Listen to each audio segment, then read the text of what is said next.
საქართველოს კათოლიკოს პატრიარქის სულის მოსახსენიებელი პანაშვიდი დილიდან გაიმართა თელავის ღვთისმშობლის მიძინების სახელობის ტაძარშიც. ღვთისმსახურება დეკანოზმა ანთიმოს ჩაგელიშვილმა აღავლინა.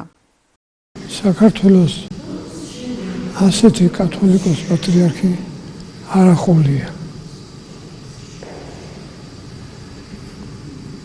მან ძალიან მძიმე წლებში გავიგო თავის ცხოვრება და მოღვაწეობა.